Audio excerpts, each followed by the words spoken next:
relationships break down. People reach a point where they don't even communicate. And so it has become my mission to be able to inform about how people can have very good relationships, because then we will have less conflicts. Throughout my journey, I've been able to see relationships by dealing with different people. And I've come to appreciate good relationships because they when you have meaningful relationships, then everything flows well. Josephine was being loved wrongly. And was correcting that mistake by guiding the partner. So that's how I got the title, Love Me Wrong, Teach Me Right.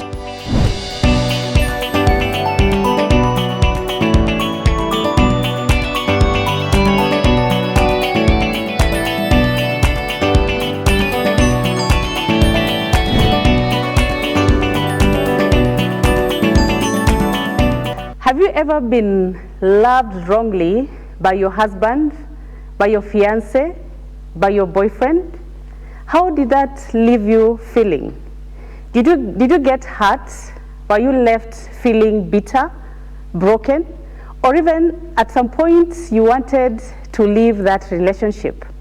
What if today we are here to tell you that it is okay that they loved you wrong, because there is an opportunity for you to teach them to love you rightly, or for them to be able to know how to love you better. My name is Sianto Kekayaya. I'm always here ready to have this conversation with you.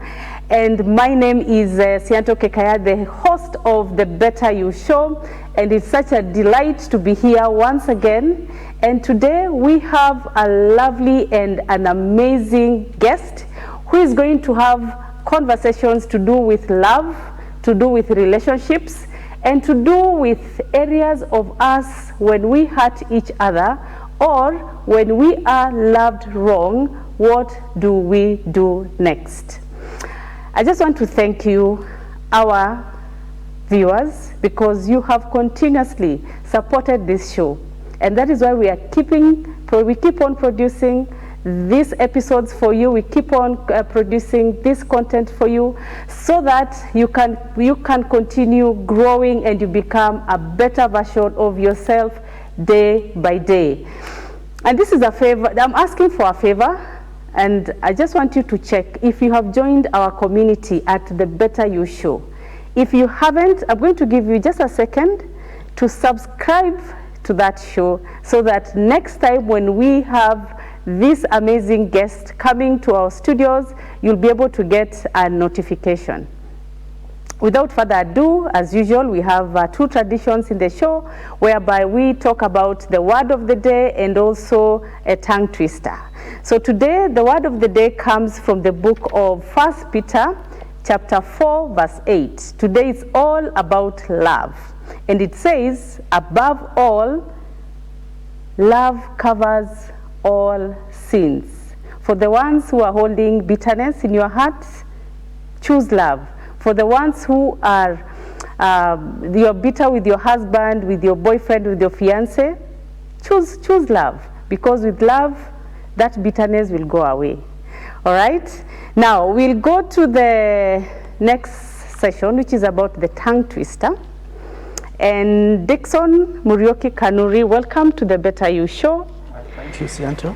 Yes, we love playing here in the studio before we get into this amazing, and I love this topic about love. Our viewers, I'm sure once they just see the topic, they'll be able to sit down and listen to what you're going to share today. But before that, we have a game that we're going to play. It's called a tongue twister challenge.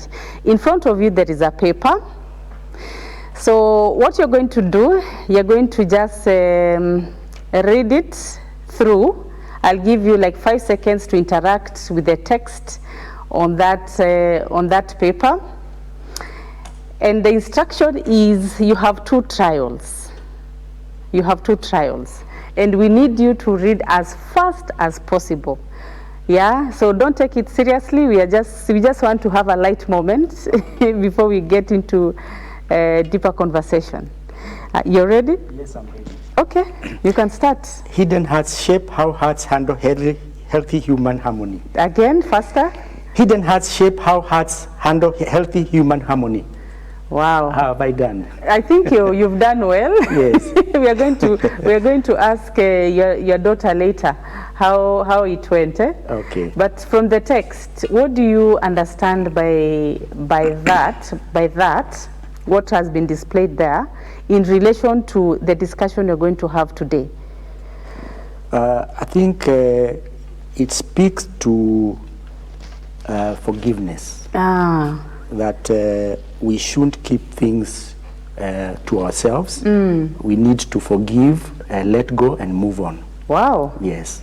Right. Now, I want to introduce you, Dickson Muriuki Kanure. He is an author of the book that is displayed right there, Love Me Wrong, Teach Me Right, and is also a certified professional mediator, an economist who has worked both in public and private sector in operations management. He's also a thought leader, a mentor, and is passionate about conflict resolution, building relationships, and restoring peace. So for the conflicts that we might be having in our relationships, today we have a mediator.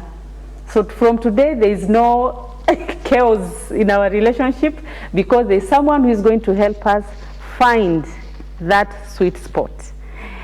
Welcome so much, Dickson, to the Better You Show. It's such a delight for you just to be seated there. We are really privileged to have you in our studios. And I'm sure there are some things about you that I've not mentioned that you'd want our viewers to know more about you in regards to your life, or even just more about your career. Karibu sana. Okay, thank you so much. I'm grateful to be here and for the opportunity to come and share some insights. Yes.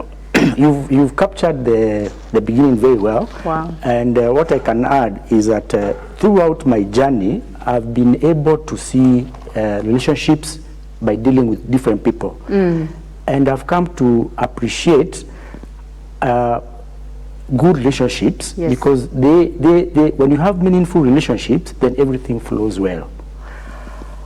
And that's what informed me to write my book. Yes. Because it is about understanding yourself and also being able to understand others. Yes. Yes. Okay.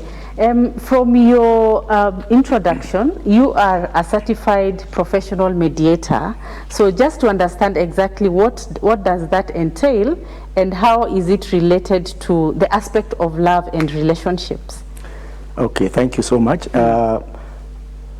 Mediation is an alternative dispute resolution, because when you have a conflict, you can either go for litigation or arbitration, and now we have mediation.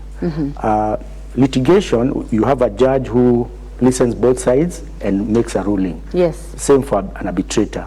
But for a mediator, it's sort of like a referee. We listen to help the parties come to a consensus, achieve a solution.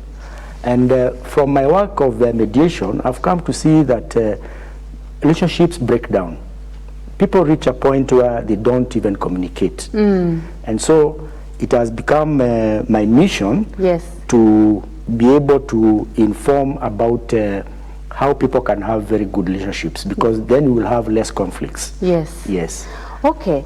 Now, when you're being a mediator of relationships, what have you observed are these maybe top 3 things that causes these relationships to end?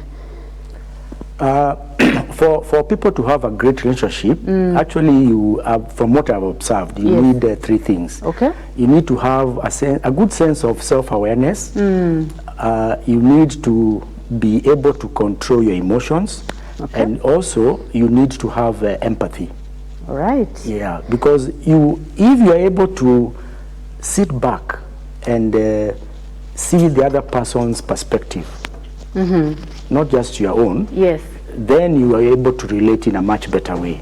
Okay, you've mentioned those 3 items. I just want to understand, what does self-awareness entail? Okay, self-awareness entails understanding more about yourself, about your strengths, about your weaknesses. And if you've had issues when you are growing up, yes, you come to terms with those issues. Because if you don't come to terms with those issues, they manifest in different ways.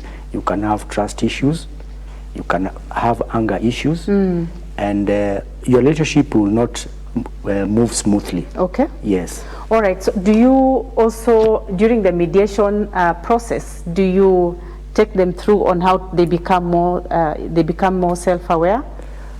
No, we don't do that, because now that one is in the realm of therapy or counseling. Okay, okay. So you can't wear two hats when you're doing mediation. Okay. Mediation is you explore the issues, you come up with an agenda, and then you help them to come up with a solution. Okay. Yeah. All right, so we've already covered self-awareness. The other one you've mentioned is controlling emotions. This aspect of emotions in relationships is not usually an easy matter to handle. Yeah, because when you are in love with someone and you have intimate feelings with someone, something small can trigger you and you're not able to control your emotions. So what does that entail? It stems from what I've seen, it stems from having effective communication, because if you are communicating, you can bridge any gap, you can be able to relate in a much better way. Because if there is something that you said it to me, and I picked like it was not, the way you said it, maybe the tone was not good, then if I tell you what you said was not, I didn't like the way you said it. Yes. Now I've communicated, instead of you staying with that anger. Yeah, so I think it boils down to communication, effective communication, and better understanding the other person. Okay. Yes. All right, this aspect, I don't know if I'm diverting away from what mediation is.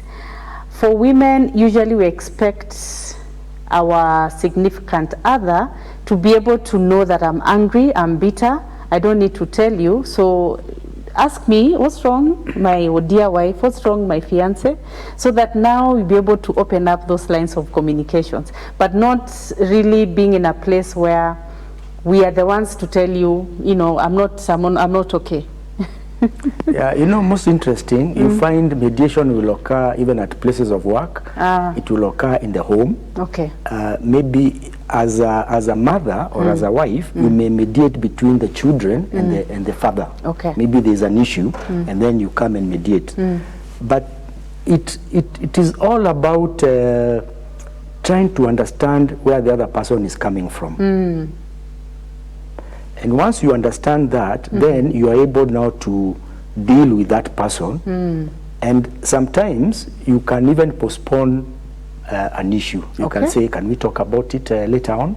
Can we talk about it tomorrow? Why should we postpone? So that to allow the anger to calm down. Because even in mediation, we go to something we call caucus. Yeah. We can see parties individually to get to the root cause of the things that you are looking at, and sometimes to allow temperatures to calm down. Yes. Have you ever experienced a situation whereby you have clients and they're having an outburst during the mediation process, and how do you help them to just calm down so that now you can proceed? Yes, it happens a lot, especially with succession. When you're doing succession mediation, where you find siblings of the same mother, they fight over property. Yes. And emotions run high. Yes. And sometimes you find there are groupings. The siblings have alliances. There are some siding with a certain issue, and some others siding with another issue. Yes. So what you do is you try and even ask questions. Like you can ask, if somebody comes with an outburst, you can say, how does that help? How does it help this situation? Okay. Because the questions will be able now to bring the person down. It's how you frame the questions. Yes. Yeah, how you relate with the person. Okay. Yes. All right. So what type of clients what type of clients come to see you? Normally, mediation is in two types. There is a private mediation where I will maybe through networking get clients. The other one is public mediation. Okay. I recently qualified to be a court annex mediator. Okay. But I'm under mentorship. You have to undergo mentorship from a senior mediator. Okay, okay. So that now you can be able now to practice officially. Oh, all right. Now, we have this book, and congratulations once again for putting this forth. I'm sure that the people who are going to get hold of this, they are going to learn a lot on how to love me wrong and teach me right. That is the title of this topic, of this book. And I'm just concerned, or from a point of clarification, are you telling people that it is okay for them to be loved wrong because there's a chance of them being taught how to be loved the right way? Is that what it is, or what is the title all about? No, far from it. Yes. You see, the title is supposed to be reflective. And how I came to the title is I saw a couple. I think there was David and Josephine. And Josephine was telling David, you don't get it. Yeah. I'm a gift person. Ah. Now, when you keep telling me I love you or I miss you, it's good. But what resonates with me more is gifting. Okay. So I saw that Josephine was being loved wrongly. Wow. And was correcting that mistake by guiding the partner. Yes. So that's how I got the title, Love Me Wrong, Teach Me Right. Okay. Yes. And also it stems from, you can be self-discovering yourself from internal struggles, because love starts from self. Okay. So you could have been loving yourself in a wrong way. Maybe you've gotten into wrong company. Okay. So by self-reflecting and looking inward, then now you're able now to love yourself right. Okay. Yes.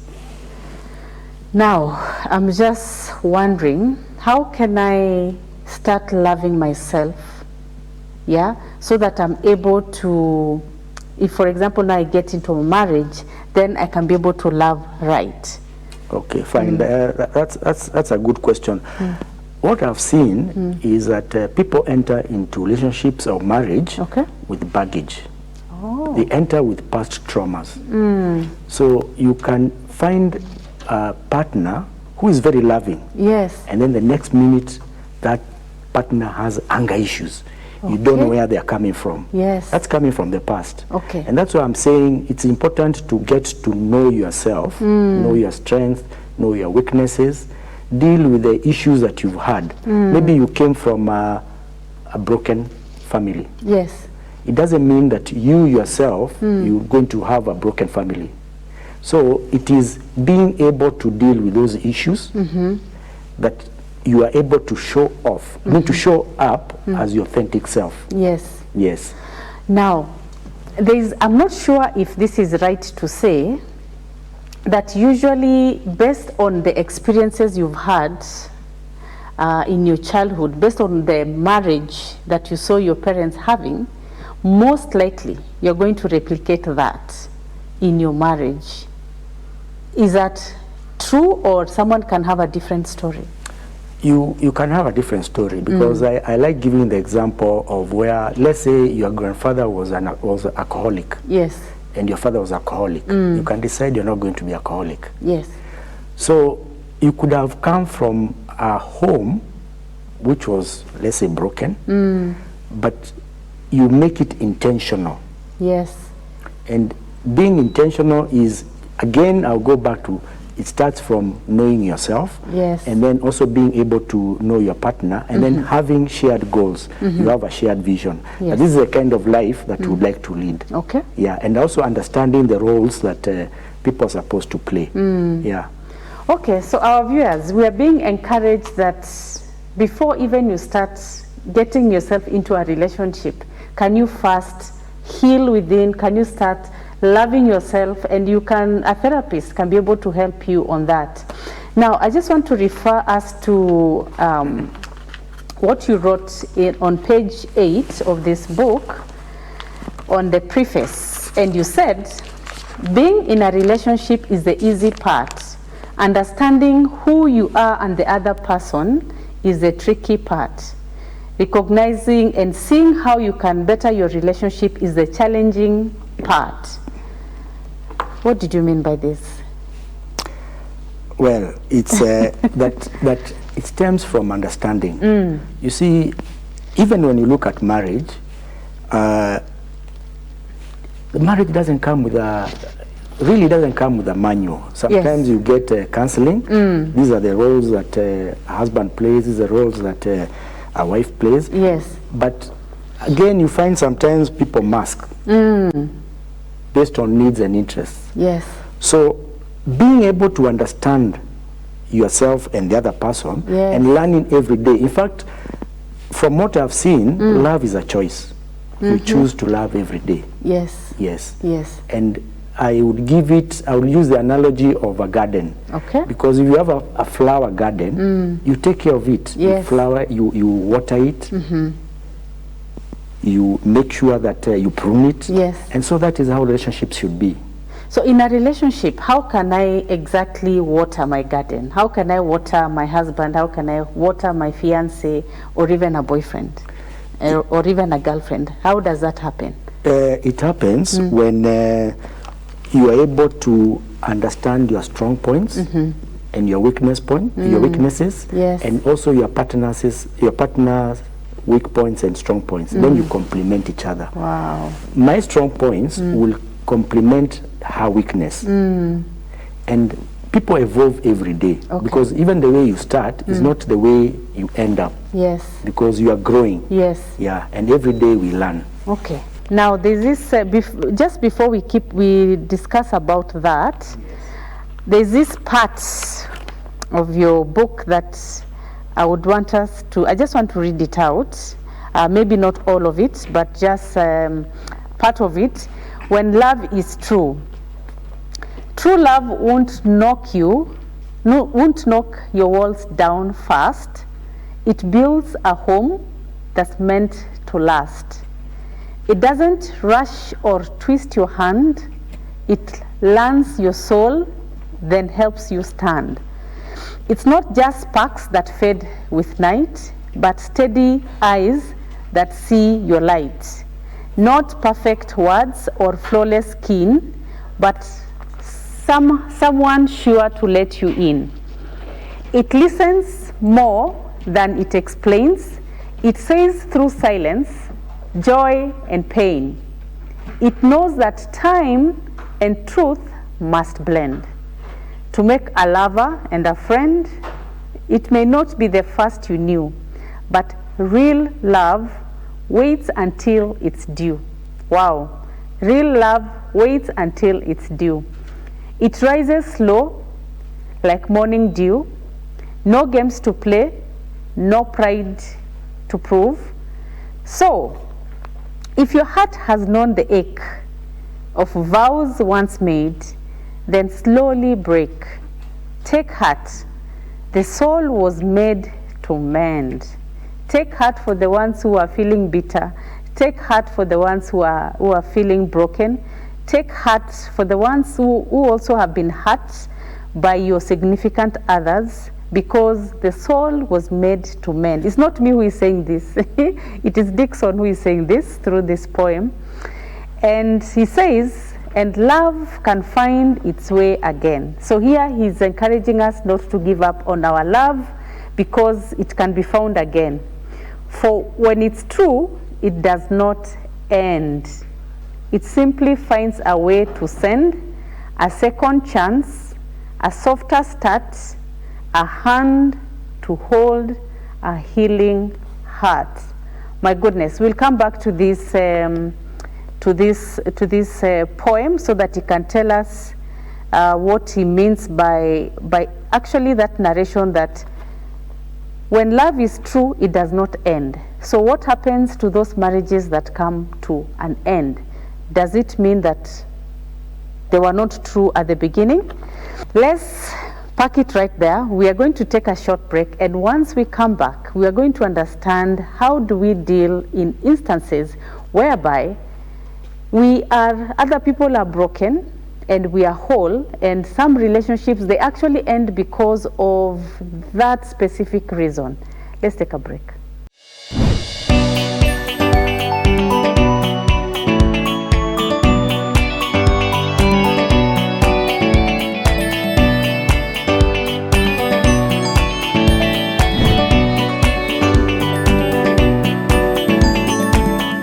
Yes, welcome back to the Better You Show. We have been discussing about love in relationships, and more so that yes, someone can love you wrongly, but also it is an opportunity to teach them how they can love you right. So we need just to practice a little bit of patience. Now, we were to cover love languages, Dickson.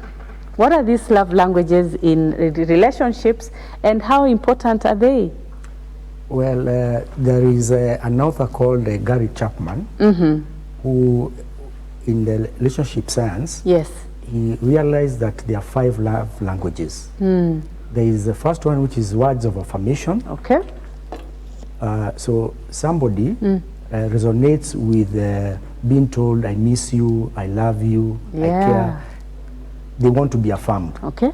The second one is physical touch. There are people who know they are loved when they are touched. Yes. They express their love through touch. Yes. The third one is quality time. There are those people who want to spend time with their significant other. Wow.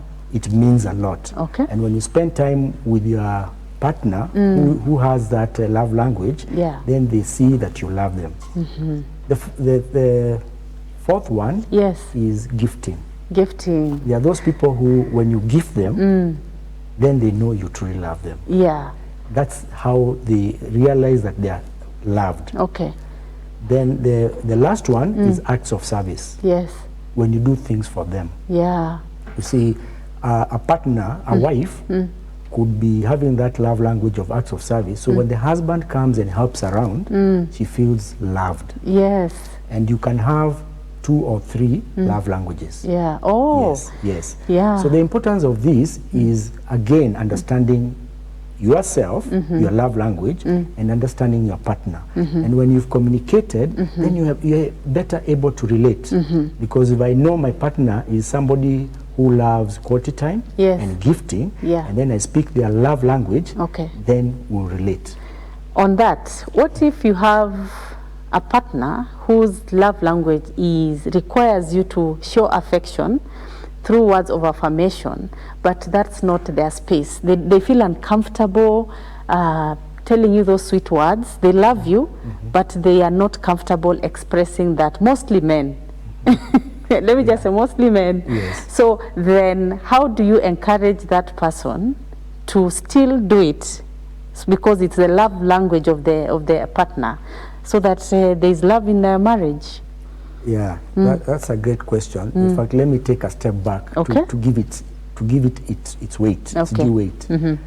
The book speaks to both men and women. All right. Because you see, even the way we are socialized is quite different. Okay. Men, we tend to be very stoic. We want things that are logical. Women are more emotional. They tend towards emotional connection. Yes. So this book is trying to make people understand the different roles, the different ways we communicate. You understand your partner, and it's from understanding that that now you're able now to relate better. Again, communication is key. Effective communication, understanding trust, how you build trust, how you maintain trust, how you repair trust. Also understanding having emotional intelligence and empathy. That maybe my partner right now is not in that space to be able to communicate. And with time, you become better. Okay. Yeah. The other thing is the issue of independence and interdependence. Because even if we are one in a relationship, there are times it's called for you to be independent. Yes.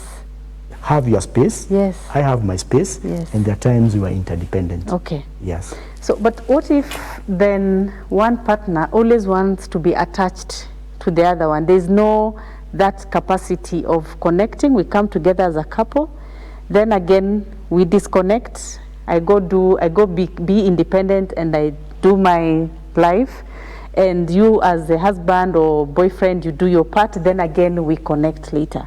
So what is that rhythm? What causes that in relationship? So that I think it's a good rhythm to have.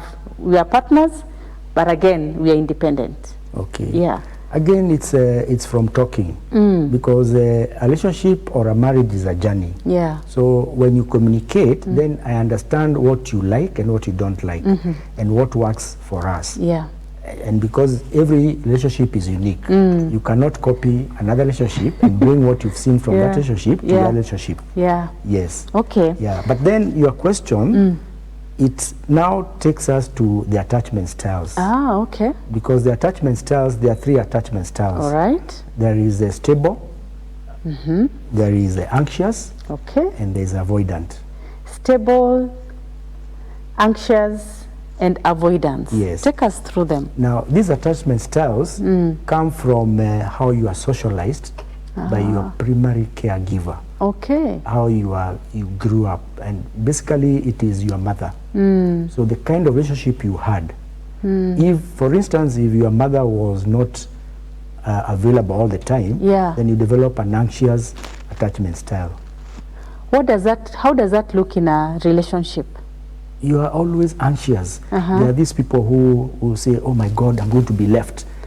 What he's doing, he wants to leave me. So you're anxious. Okay. Where is he now? Yes. And then also, if you came from, sometimes you have issues, you develop a wall. Okay. You have an avoidant attachment style. Yes.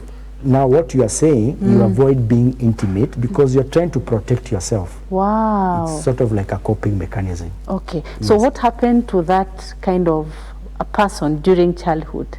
The ones who are now setting boundaries, they don't want to put their walls down. What type of exposure did they have? Yeah, it is like when the love was not as forthcoming as it should have been. So the child learned how to fend for himself or herself, and how to protect him or herself to be in a safer space. Okay. Yes. So how does that look now in a relationship? Someone who has that kind of attachment, how does it look in a relationship? So is it you could be somebody, let's say one partner has a stable attachment style, and the other one is an avoidant. So you wonder, because now you're not relating. You up to a certain point, you can't get through to them. So avoidant, or how do they, like they avoid conversations, they avoid spending time with you? How do they avoid? What I explained is that they build a wall. So they avoid having those deeper intimacy. Yeah.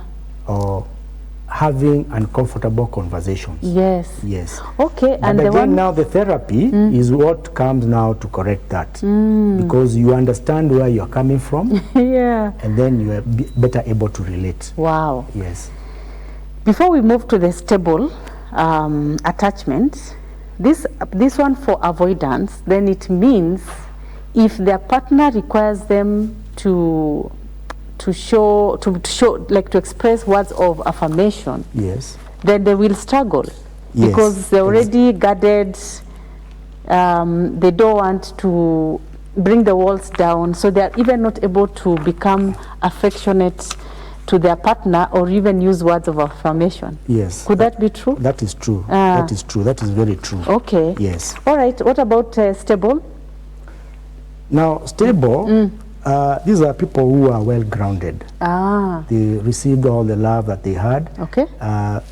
They are able to relate in a much better way, and you find even they are empathetic. Okay. They're able to set boundaries. They appreciate their self-worth and their emotional balance. Okay. Yeah. So what kind of background then do we get those people who are stable, so that we focus on that kind of relationship, because it's going to be good for our children as well. How does a stable attachment looks like when we look at it from a retrospective place, whereby now we are looking at their parents, we are looking at how are they raised, so that now for me, I raise my children to ensure that they are stable enough to have those kind of attachments with their partners. It's giving the correct bonding to your child, being there for your child, affirming your child, building your child, so that they become a complete person. Yes. They don't become selfish. They're able to relate with the other person in a good way. Yes. So it is having a correct bonding. Yes. Now on page 30, it talks about self-sabotage. How does self-sabotage manifest in relationships? I'll go back to the book. The main character found Sabrina, who was well grounded. That was something good. It was something different from what he had experienced before. But then he messed up. Sometimes in life, we want something so much, and then when we get it, we just mess. It can be in a job situation, it can be in a relationship, it can be with friends. There's that good friend that you have, but then you just keep messing the relationship somehow. Yes, and I believe a lot of viewers will be able to resonate with this topic of self-sabotage. Yes. Now, on that aspect, just before we move on, so it means you can actually, relationships can end, not because they're bad, but it's because one of the partner still has wounds or is still carrying that kind of childhood trauma to their relationship, and they have not maybe seen a therapist, so that they heal and become whole. And now we'll be looking at two whole individuals.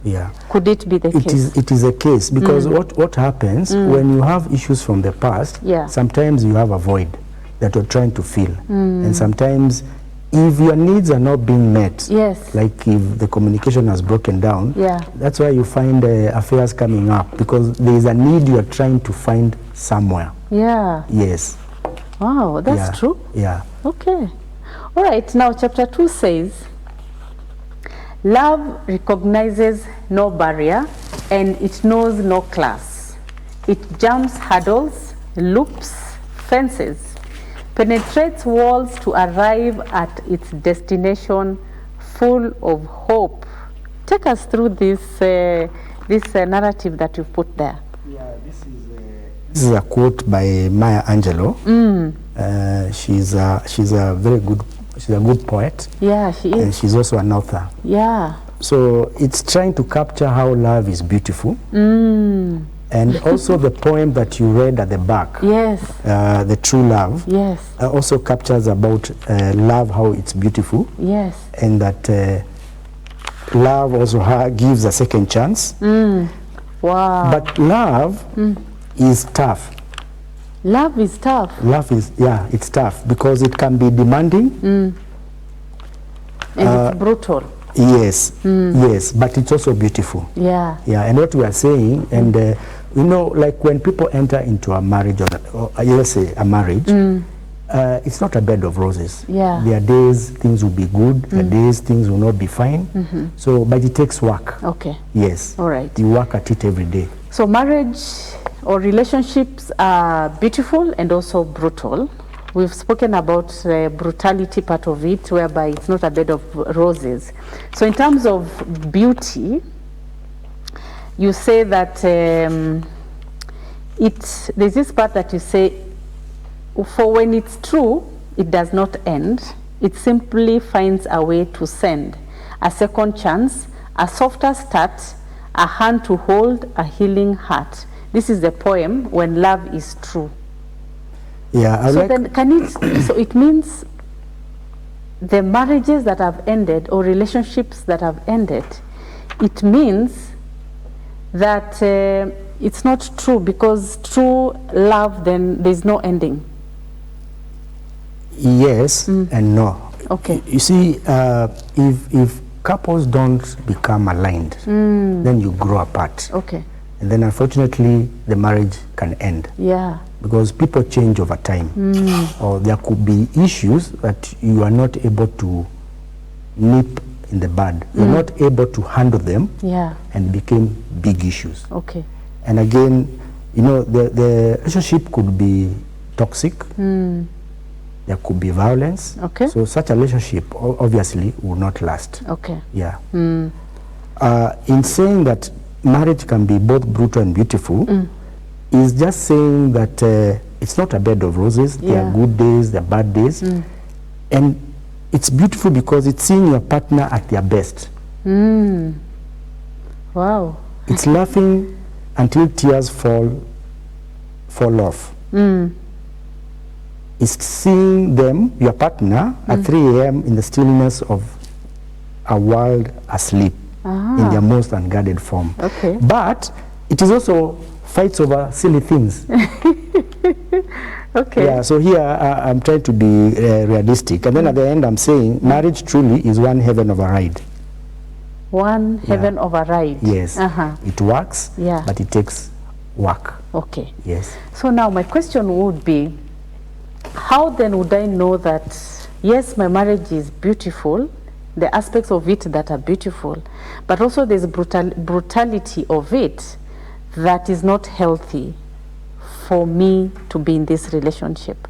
Where is that balance? Yeah, now again we go back to, you know, and that's not my field. If people have issues like the ones you've mentioned, then it's better for people to go for counseling, for therapy. Yes. And you can have individual therapy, and then you can have therapy for both of you. Yeah.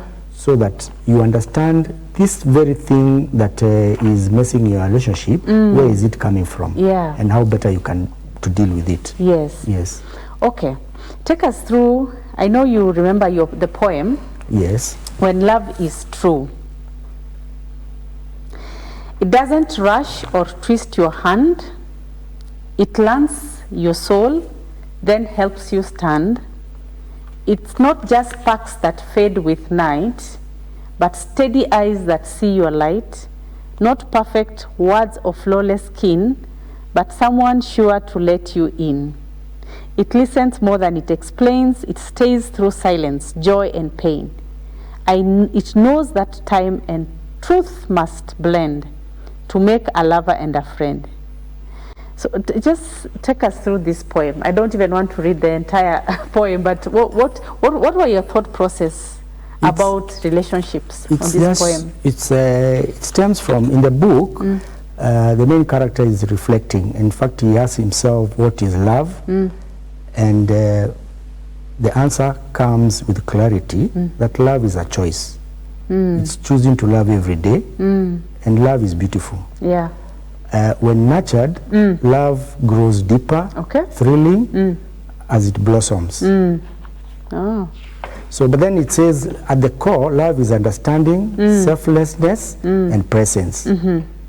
Now, the main character, he once chased love. But true love is never haunted. It's never hunted. It's allowed to arrive like sunrise. So what about those people who chase love? You are chasing this man, you are chasing this this woman. That's not love? No, in fact, you can know when you are in true love. Sometimes you could be chasing an illusion. Okay. Yeah. But how does it look like? How would you know this person is chasing? Yes. And so that then there's no love here. I think it's when, from my experience, is when you have that chemistry, when you are aligned, when your goals are in harmony. You sit with a person and you say, they get me. Okay. Yes. And they understand me. They understand you. Yeah. Yes. Wow. How does relationships look like in old age? Because at the beginning of a relationship, there is that chemistry, there is that, but there are those butterflies, like the relationship is, is blossoming so well, and then now 20 years into the relationship, or even 30 years, are those feelings still there? And if they're not there, does it mean that there's no love? No, no. Like I said, it's a journey. And then you grow together and you work at it. And you remember that you started, the two of you. Yeah. Children will come and children will go. Okay. So at the end of the day, you'll be left two of you.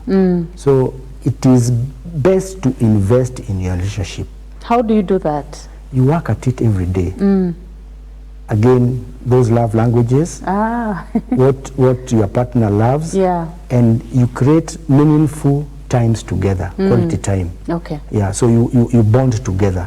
Yes. So during the empty nest season, the children have been left, and now you're just you and your significant other. How does that relationship dynamics change? And what would you advise couples in that season so that they still stay together, they still love each other, and they can practice the love languages you've spoken about? Yeah, what I would advise again is investing in a relationship and knowing that this is a partner, is a love story for life. It's a love story for life. Yes. Yes. Yeah. So when you work at it, then in fact now in later years you even have more time together. You can travel the world. You can have different hobbies. Yeah. Because now you are growing together. Yes. Okay. Yeah. Wow. Now there is, as we come to a close, there's this statement I'm curious about. It's on page 67. For in the end, life had not broken him, it had refined him. And love, in all its trials and mysteries, had returned him to himself. Like, so does someone being loved wrongly or loving wrongly, then they go through those trials and and mysteries, now return you to yourself. So what I'm asking is, does being loved wrong returns you to yourself? Yeah, so you see here the main character is reflecting. Yeah. He's going through the relationships he had, who he was in each relationship, what he learned.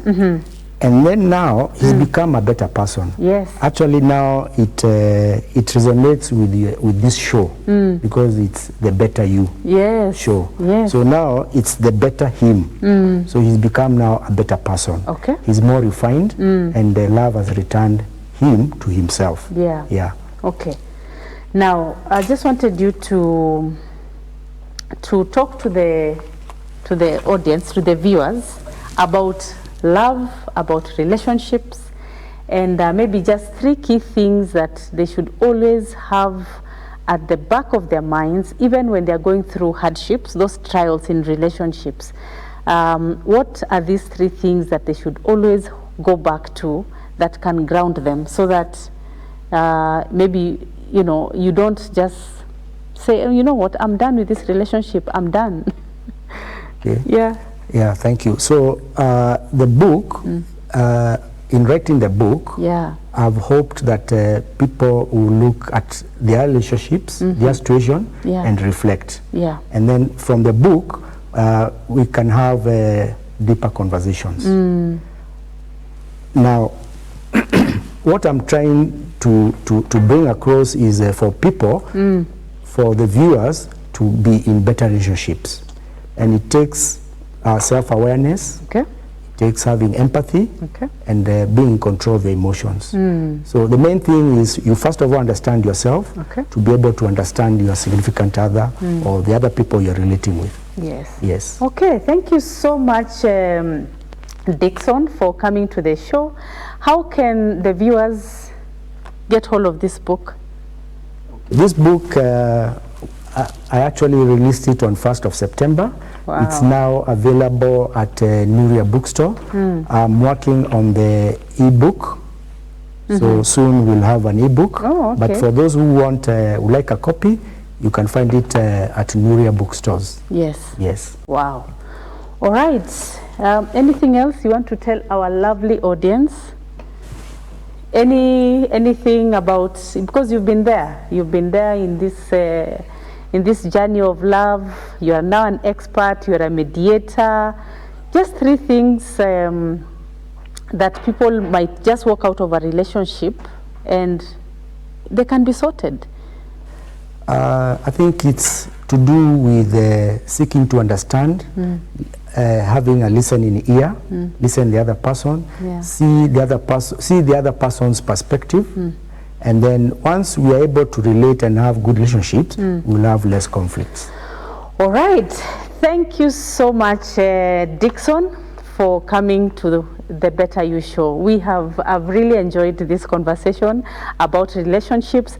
I've also learned about how I can be a better spouse, love languages that we have spoken about, and also the importance of therapy, you know, because you said if there are issues, then you can go for therapy and you can be able to work on them, and the relationship will flourish.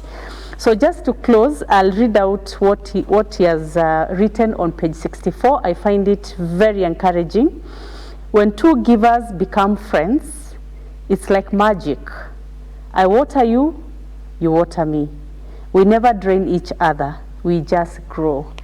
Thank you very much from the Better You Show. Our viewers, I encourage you that we continue growing together, and I always encourage you that subscribe to our channel. I want you to join our community so that you keep on learning and you keep on growing to become a better version of yourself.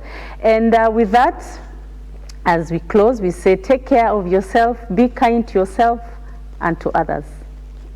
Bye-bye.